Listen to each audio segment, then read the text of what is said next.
Bab 4 Rancangan prototipe dan pembuatan kemasan produk kreatif. Desain produk merupakan terjemahan dari industrial design. Desain produk bisa disebut juga dengan desain kemasan, yaitu sebuah ide, pengembangan konsep, pengujian, dan pelaksanaan manufaktur atau jasa. Desain produk adalah sebagai alat manajemen untuk menerjemahkan hasil kegiatan penelitian dan pengembangan yang dilakukan sebelum menjadi rancangan yang nyata yang akan diproduksi dan dijual dengan menghasilkan laba. Pengertian desain dikemukakan oleh W.J. Stanton, 1981, yang telah diterjemahkan oleh Dr. Bukhari Alma dalam bukunya Manajemen Pemasaran dan Pemasaran Jasa, yaitu, yang dikatakan produk adalah seperangkat atribut baik berwujud maupun tidak berwujud, termasuk di dalamnya masalah warna, harga, nama baik perusahaan, nama baik toko yang menjual, dan pelayanan pabrik serta pelayanan pengencer yang diterima pembeli guna memuaskan keinginan. Bagian-bagian desain produk. Pada dasarnya desain produk terbagi menjadi dua bagian, yaitu 1. Mendesain produk yang benar-benar baru, yaitu membuat rancangan dan sketsa baru yang belum pernah ada pada desain sebelumnya. 2. Mendesain atau memodifikasi produk yang sudah ada, redesign, atau melakukan pengembangan terhadap desain produk yang sudah ada. B. Maksud dan tujuan desain produk. Desain produk mempunyai maksud dan tujuan untuk membantu perusahaan dalam menciptakan dan mengembangkan produk baru atau untuk menjamin hasil produksi yang sesuai dengan keinginan pelanggan. Manfaat dari desain produk antara lain: 1. Menghindari kegagalan yang mungkin terjadi dalam pembuatan suatu produk. 2. Memilih metode yang paling baik dan ekonomis dalam pembuatan produk. 3. Menentukan standarisasi atau spesifikasi produk yang dibuat. 4. Menghitung biaya dan menentukan harga produk yang dibuat. 5. Mengetahui kelayakan produk tersebut, apakah sudah memenuhi persyaratan atau masih perlu perbaikan kembali. F. Tujuan kemasan produk menurut Lu dan Kimber, 2007. Tujuan dari kemasan dan pelabelan kemasan antara lain: 1. Physical production, melindungi objek dari suhu, getaran, guncangan, tekanan, dan sebagainya. 2. Barrier protection, melindungi dari hambatan oksigen, uap air, debu, dan sebagainya. 3. Containment or agglomeration, benda-benda kecil biasanya dikelompokkan bersama dalam satu paket untuk efisiensi transportasi dan penanganan. 4. Information transmission, informasi tentang cara menggunakan transportasi, daur ulang, atau membuang paket produk yang sering terdapat pada kemasan atau label. 5. Reducing theft, kemasan yang tidak dapat ditutup kembali atau akan rusak secara fisik, menunjukkan tanda-tanda pembukaan, sangat membantu dalam pencegahan pencurian. Paket juga termasuk memberikan kesempatan sebagai perangkat anti pencurian. 6. Convenient, fitur yang menambah kenyamanan dalam distribusi, penanganan, penjualan, tampilan, pembukaan, kembali penutup, penggunaan dan digunakan kembali. 7. Marketing, kemasan dan label dapat digunakan oleh pemasar untuk mendorong calon pembeli untuk membeli produk. Fungsi kemasan produk. Perusahaan sangat memperhatikan pembungkus suatu barang sebab mereka menganggap bahwa fungsi kemasan tidak hanya sebagai pembungkus, tetapi jauh lebih luas daripada itu.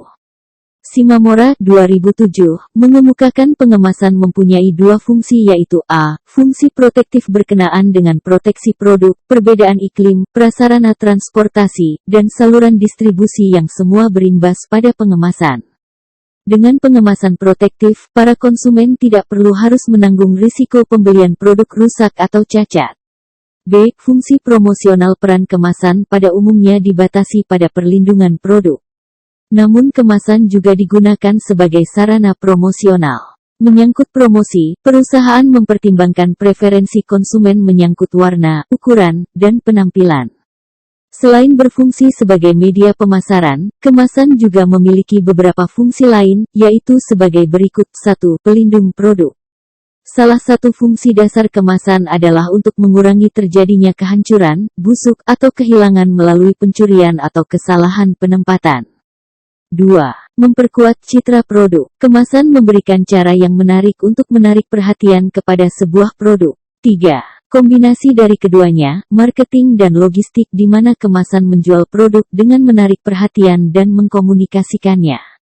Tujuan desain produk antara lain A. Sebagai identitas merek dari suatu produk. B. Untuk menghasilkan produk yang berkualitas tinggi dan mempunyai nilai jual yang tinggi. C. Untuk menghasilkan produk yang tren pada masanya. D. Untuk membuat produk dengan biaya seminimal mungkin dalam penggunaan bahan baku dan biaya dengan tanpa mengurangi nilai jual produk tersebut. C. Fungsi desain produk. Sedangkan fungsi dari desain produk adalah identitas dari produk itu sendiri, sebagai pelindung produk dan penambah nilai jual produk. D. Kemasan produk. Kemasan merupakan desain kreatif yang mengaitkan bentuk, struktur, material, warna, citra, tipografi dan elemen-elemen desain dengan informasi produk agar produk dapat dipasarkan. Kemasan digunakan untuk membungkus, melindungi, mengirim, mengeluarkan, menyimpan, mengidentifikasi dan membedakan sebuah produk di pasar. Gambar kemasan. Produk kemasan yang dirancang dengan baik dapat membangun ekuitas merek dan mendorong penjualan. Kemasan sebagai bagian pertama produk yang dihadapi pembeli dan mampu menarik atau menyingkirkan pembeli.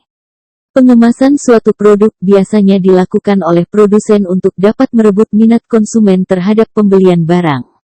Produsen berusaha memberikan kesan yang baik pada kemasan produknya dan menciptakan model kemasan baru yang berbeda dengan produsen lain yang memproduksi produk-produk sejenis dalam pasar yang sama. 2. Berdasarkan struktur sistem kemas, klasifikasi kemasan berdasarkan kontak produk dengan kemasan atau berdasarkan letak suatu bahan kemas di dalam sistem kemasan secara keseluruhan, dapat dibedakan atas. A. Kemasan primer. Kemasan primer yaitu kemasan yang langsung mewadahi atau membungkus bahan pangan. Misalnya kaleng susu, botol minuman, bungkus tempe. B. Kemasan sekunder. Kemasan sekunder fungsi utamanya melindungi kelompok-kelompok kemasan lain. Misalnya kotak karton untuk wadah susu dalam kaleng, kotak kayu untuk buah yang dibungkus, dan sebagainya. G. Klasifikasi kemasan-kemasan dapat digolongkan atas beberapa hal antara lain. 1. Berdasarkan frekuensi dari pemakaian. A. Kemasan sekali pakai atau disposable yaitu kemasan yang langsung dibuang setelah dipakai. Contoh bungkus plastik untuk es, bungkus dari daun-daunan, kotak karton lipat minuman sari buah. B. Kemasan yang dapat dipakai berulang kali atau multitrip seperti botol minuman, botol kecap, botol sirup. C. Kemasan atau wadah yang tidak dibuang atau dikembalikan oleh konsumen. Semi-disposable wadah-wadah tersebut biasanya digunakan untuk kepentingan lain di rumah konsumen, misalnya botol air mineral yaitu untuk tempat air minum di rumah, kaleng susu untuk tempat gula, dan lain-lain. Penggunaan kemasan untuk kepentingan ini berhubungan dengan tingkat toksikasi.